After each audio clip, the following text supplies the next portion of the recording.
Good afternoon, ladies and gentlemen, and welcome to another episode of the Daily Friend Wrap. I'm your host, Nicholas Lorimer, today joined by Sara Gon. As is the first news story of today, and this may be one of the more impactful stories that we're going to discuss over the next couple of weeks, and that is that there is apparently some sort of compromise agreement over the national health insurance by the DA and the ANC. The details, however, are very murky, and the sources are not amazing, but we'll go through what we do know. So this was exclusive reporting by News 24. They had a long interview with the Planning, Monitoring and Evaluation Minister, Maropene Ramakgopa, not the Electricity Minister, and she talked about what she said were the details of this proposal, which had seen a compromise between the DA, who are very opposed to NHI, particularly its complete destruction of medical aids is one of the big concerns they had, and the ANC, particularly Health Minister Aaron Motsoaledi, who has been very aggressive, saying that NHI needs to be fully implemented as the law was passed. There can be no amendments, and that this is necessary to transform South Africa's health sector. So, according to Minister Ramakgopa, she said, quote, "So there was this disagreement on NHI. Now we're saying, okay, let us agree that NHI will continue apart from how the fund is going to work, and it will be in that ministerial advisory committee where there will be talk on how the fund is going to work and whether there will be subsidies and all those kind of things." So this was a big issue. She said that Motsoaledi and Steenhuisen had agreed that medical aid schemes won't be collapsed, and that this ministerial advisory council she talks about will work out more of the details of the implementation further down the line. She said the Ministerial Advisory Committee will be the one to actually finalize how everything is going to be done. So everyone agreed for the medium-term development plan to continue on the understanding that the Ministerial Advisory Committee at the Cabinet Lekgotla will be the one to continue with implementation. So we had to negotiate now to say, look, what is it you're not happy with? Then the DA showed me this part where they say everything will be collapsed in relation to medical aid schemes. I said, okay, I'll remove this. Then we'll have to agree that this matter will be dealt with in the Ministerial Advisory Committee. I informed Motsoaledi, who said yes. Now, what's interesting about this story is when I read it, neither Aaron Motsoaledi, the Health Minister, nor John Steenhuisen, the leader of the DA, had responded with their own comments on the story, despite being asked for it by the reporters, which is kind of interesting, because it would be much better to hear these from the people who supposedly have made the agreement rather than someone who is just involved. The minister went on to say he agreed with all his team. They came to me, all of them, they agreed. We no longer have an indicate that we're going to collapse the medical aid. They felt comfortable with that. The News 24 people asked her whether the NHI disagreement impasse had been resolved. She said that it was. She said there was an agreement on the act on its own, but the disagreement was where the distribution of the health budget would be done, because then it meant private sector participation was cut out. Now we have to iron out is only the private participation to which we agree in the Ministerial Advisors Council. We will have private sector ourselves and all other role players in the health system to discuss how to implement the NHI. The NHI is agreed upon, but the implementation part of it, just the part of private sector participation, is what will be ironed out. But we agree we can't cut the private sector out. We have to find a way of collaborating with them. She also said that they would address problems with NHI by, quote, bringing capital on board and making sure that their disagreements don't affect the markets and therefore take investment away. Okay. So, I mean, Sara, I'm no health policy super expert. I do know a little bit. The decision not to, or saying that they're not going to completely cut out the private sector seems like at least a step in the right direction.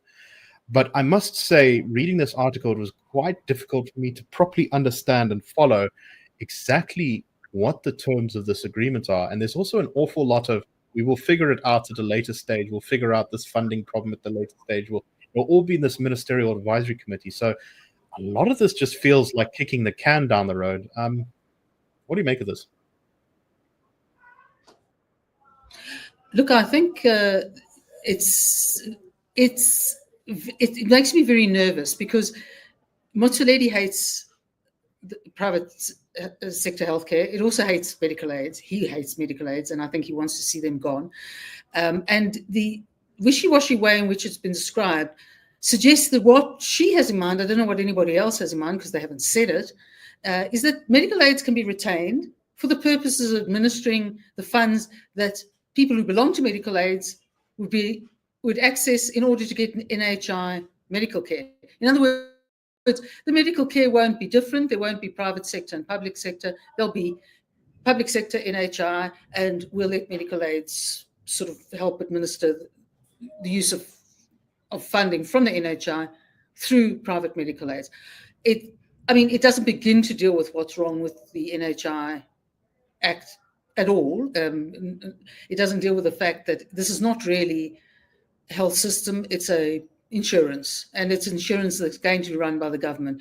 I'm afraid to say I don't trust it at all, and I think it is very important for the DA to make clear what it is that she is supposedly talking about, because it seems very thin, and it doesn't go to the root. Medical aids are not the only issue, and they certainly shouldn't be singular subject of a red line for the DA.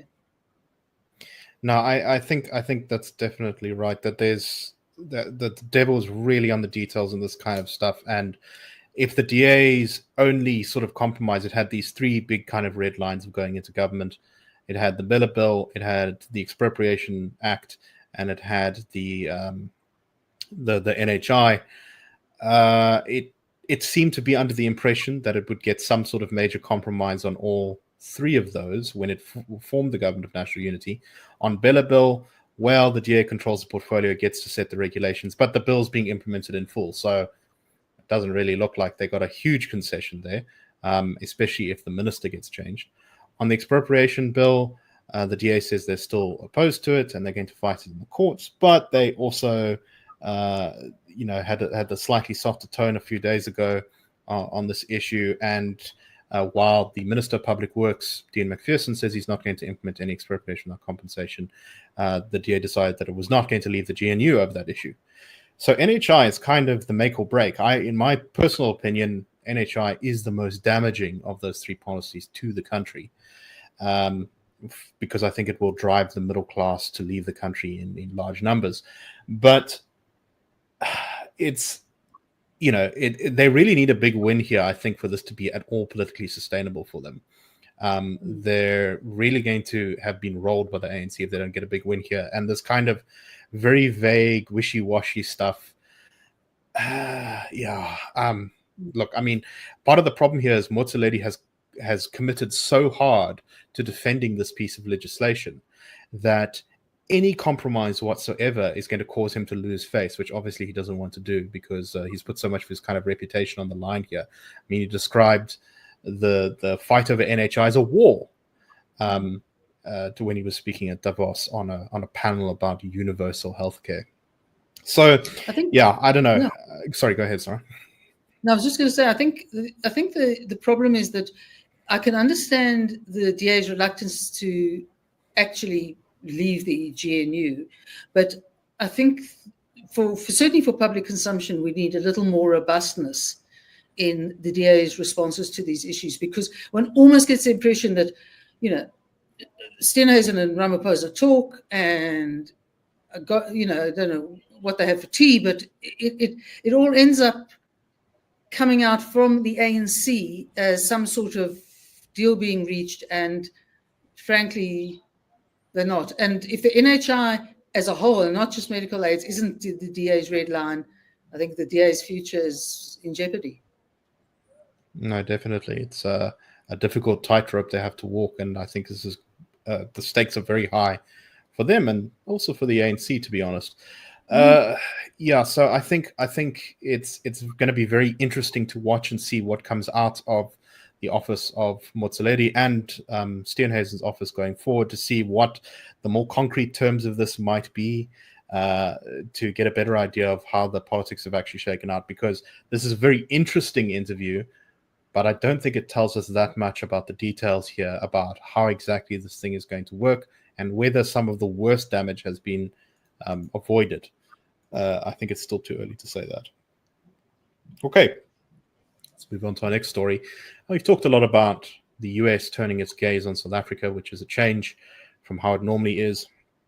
But as I'm sure anyone who's following American politics at all knows, Donald Trump's doing a lot of things right now. And so it's very possible that him and Musk are not going to have that much time to dedicate towards their policy towards South Africa. South Africa is quite frankly not a major concern for the US, even if it does get up Trump's nose and Musk's nose. But it's not just them who are criticizing the actions of the South African government with relation to foreign policy. Senator Ted Cruz, who's a Republican from Texas, is the chairperson of the Senate Foreign Relations Committee subcommittee on Africa. So he's an important person within the American legislative system. He's also one of the more influential senators in the US, having a big public profile, having run for president a couple of times. He tweeted the following, I think this was yesterday or in the early hours of this morning. The South African government seems to be going out of their way to alienate the United States and our allies. Their timeline to expel our Taiwanese allies from Pretoria is deeply troubling, undermines the national security interests of America and our allies, and will deepen tensions between the US and South Africa.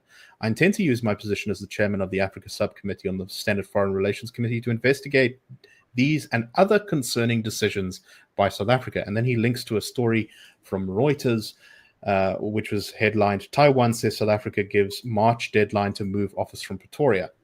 Now, this was an issue we actually discussed last year on the show because it had been bubbling away for a while already.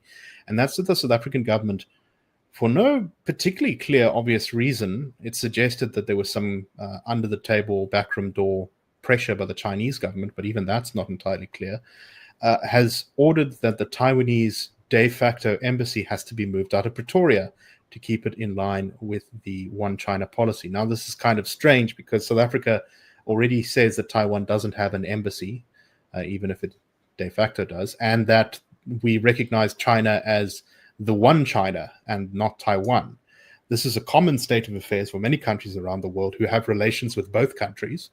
Even the United States technically regards the People's Republic of China as the legitimate China and Taiwan as a subsidiary of China, and yet it still maintains diplomatic relations with Taiwan. So it doesn't seem like we're getting anything for kicking the Taiwanese out of Pretoria, and yet we're sort of, it's entirely symbolic, and this has not gone unnoticed by the Americans. I think, Sara, what's clear to me is that the anti-South Africa lobby within the United States, which has been, I think, slowly growing over the past couple of years, has really crystallized and has turned its gaze very firmly on South Africa.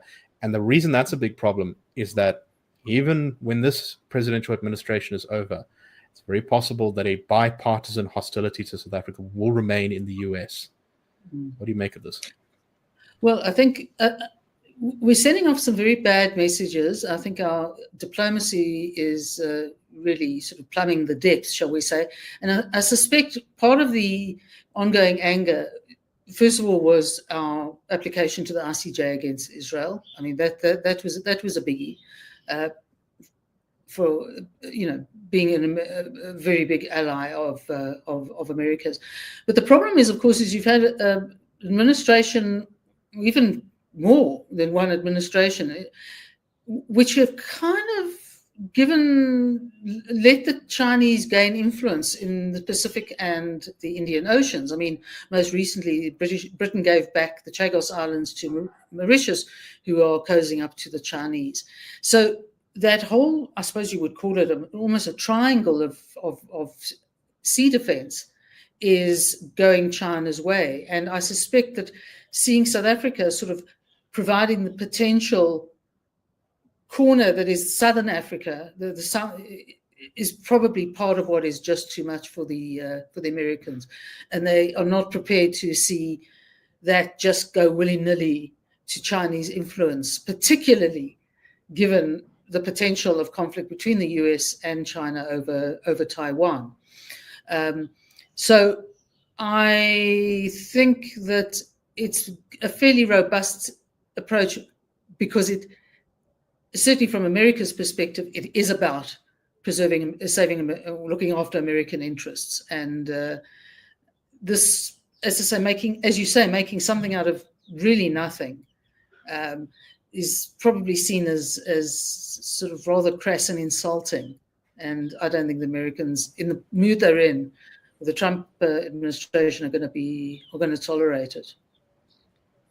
I think the ANC has pursued this foreign policy of attacking the West, particularly America, in the most atrocious terms. They've accused them of everything from faking the HIV/AIDS pandemic to being imperialist warmongers, being frightened that America would invade South Africa. I know there were ANC MPs who were concerned about that at some stage.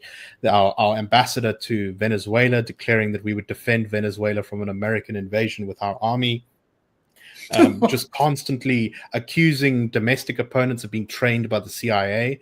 I think the ANC's accused the DA of that as well, not just people within their own party. Just constant, total hostility towards the United States, while at the same time having this official stance of pretending as though, we're keen on developing ties and relations with the United States. And the Americans have mostly been content to ignore it up till now, or to take the ANC at its official word. But I think that time has passed, and so policy needs to change, or else the Americans may get only more aggressive with us. And in being some years our third biggest, but at the moment our second biggest trading partner, annoying the US is not a great idea. It's not a great idea, and it's. I don't think the Trump administration will be that sanguine about AGOA. For example, because AGOA does come with strings attached, and they are strings of essentially that relate to support as an ally to America. And South Africa's lack of importance, which is clearly not appreciated by the ANC in government, is embarrassing, because we just don't have that sort of clout, and we shouldn't have been in AGOA in the first place in terms of the criteria. So they may look at it, but as I've said in other discussions, I suspect this administration will probably look at targeting the ANC rather than the country or its people. And as a country with mass unemployment and a huge shortage in investment, we can't afford to turn away the world's largest economy from our shores and just hope that somehow we'll be able to fix our economic problems without good trade relations with them.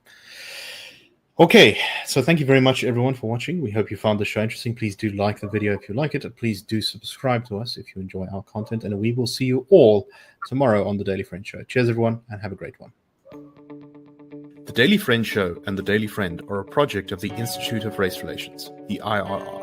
The IRR is a think tank which was founded in 1929 to study race relations in South Africa and works to change government policy to improve race relations through non-racialism and to ensure the prosperity of all South Africans. If you like our work and would like to support us, please go to irr.org.za and click Support the IRR. Or you can go to thedailyfriend.co.za and click the Fund Us button.